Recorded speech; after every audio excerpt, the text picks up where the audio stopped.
வணக்கம் நேயர்களே.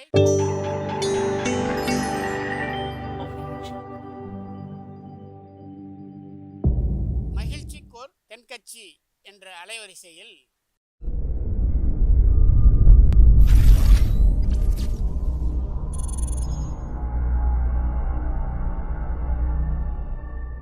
சிரிப்போம், சிந்திப்போம், செயல்படுவோம் என்ற தொடர் நிகழ்ச்சி தினமும் காலை 8 மணிக்கு யூடியூப் அலைவரிசையில் ஒளிபரப்பாகும் என்பதை மகிழ்ச்சியோடு தெரிவித்துக் கொள்கிறோம்.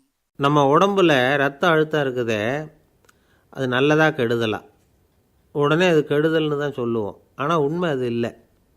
இயற்கையாக உள்ள ரத்த அழுத்தம் நம்ம உடம்புக்கு தேவையான ஒன்று. அந்த அழுத்தம் அதிகமாக போனால் தான் கெடுதல். அதை தான் நாம் பிபின்னு சொல்கிறோம். ஆனால் அது உண்மையிலேயே உயர் ரத்த அழுத்தம், ஹைப்பர் டென்ஷன். இதயம்ங்கிறது ஓயாமல் வேலை செஞ்சுக்கிட்டு இருக்கிற ஒரு பம்பு.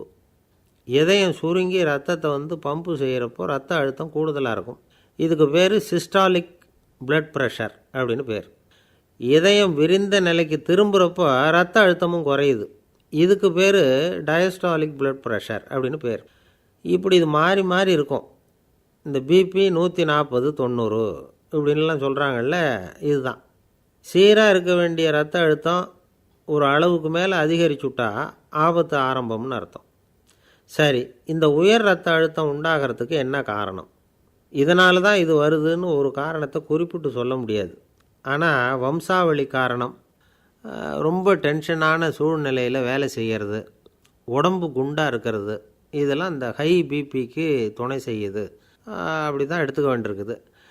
இது கிருமியினால் ஏற்படுற வியாதி இல்லை, உடம்பில் ஏற்படுற ஒரு பழுது, அவ்வளவுதான். இப்போ 40 வயசுக்கு மேலே தான் பொதுவாக இது பாதிக்கும். அதெல்லாம் சரி, ஒருத்தருக்கு உயர் ரத்த அழுத்தம் இருக்குது, அதை கட்டுப்படுத்துறதுக்கு வழி ஏதாவது உண்டா அப்படின்னா உண்டு. மருந்து கொடுத்தும் சரி பண்ணலாம். மருந்து இல்லாத சிகிச்சை முறைகளும் இருக்குது. இப்போ மருந்து சாப்பிட்றதுன்னா டாக்டர்கிட்ட போயிடலாம். அதுக்கு இப்போ சுமாராக 30 விதமான மருந்துகள் இருக்குதான். மருந்தோட உடல் கட்டுப்பாடும் மனக்கட்டுப்பாடும் சேர்ந்ததுன்னா ரொம்ப விசேஷம். அது இருக்கட்டும், மருந்து இல்லாமல் நாம் செய்ய வேண்டியது என்ன, அதை தெரிஞ்சுக்குவோம். முதல்ல சீரான உடற்பயிற்சி, வாக்கிங் ரொம்ப நல்லது. மனசை அமைதிப்படுத்துறதுக்கு யோகாசனம், ஆழ்நிலை தியானம், இது மாதிரியான பயிற்சிகள் நல்லது. ஒரு காலத்தில் யோகாசனம் பண்ணுங்க, தியானம் பண்ணுங்கன்னு சொன்னால் ஒரு மாதிரியாக பார்த்தாங்க. இப்போ மருத்துவ நிபுணர்களே அதெல்லாம் ரொம்ப அவசியம்தான் அப்படின்னு சொல்கிறாங்க. இன்னொரு அதிசய சிகிச்சை முறை இப்போ வழக்கத்துக்கு வந்திருக்குது. பயோ ஃபீட்பேக் அப்படின்னு பேர். மூளையின் அழுத்த அலைகளை பதிவு பண்ணி அதை மறுபடியும் உடம்புக்குள்ளே செலுத்தி இந்த இரத்த அழுத்தத்தை சீராக்கி போடுறாங்க. சில பேருக்கு இந்த ஹை பிபி பார்டர் லைனில் இருக்கும். அவங்களுக்கெல்லாம் மருந்துகள் அவசியம் இல்லை. வாழ்க்கை முறையில் சில மாற்றங்களை பண்ணிக்கிட்டாவே போதும். பிஹேவியரல் மாடிஃபிகேஷன்ஸ்னு சொல்கிறாங்க. அது எப்படின்னா, பரபரப்பான வாழ்க்கை முறையை தவிர்க்கணும்.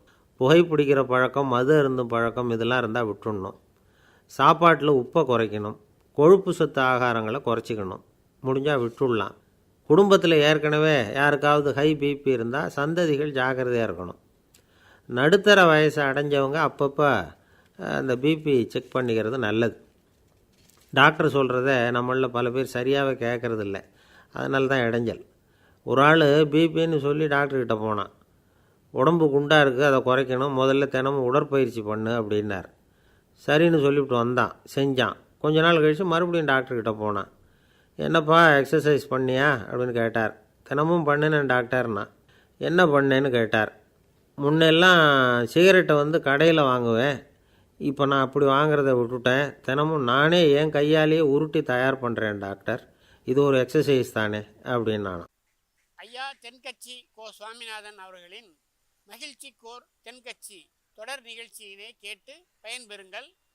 நிகழ்ச்சியினை பிடித்திருந்தால் உங்களுக்கு கமெண்ட் பாக்ஸில் உங்கள் கமெண்ட்டுகளை பதிவு செய்யுங்கள், ஷேர் செய்யுங்கள், லைக் செய்யுங்கள், கண்டிப்பாக சப்ஸ்கிரைப் செய்யுங்கள். நன்றி, வணக்கம்.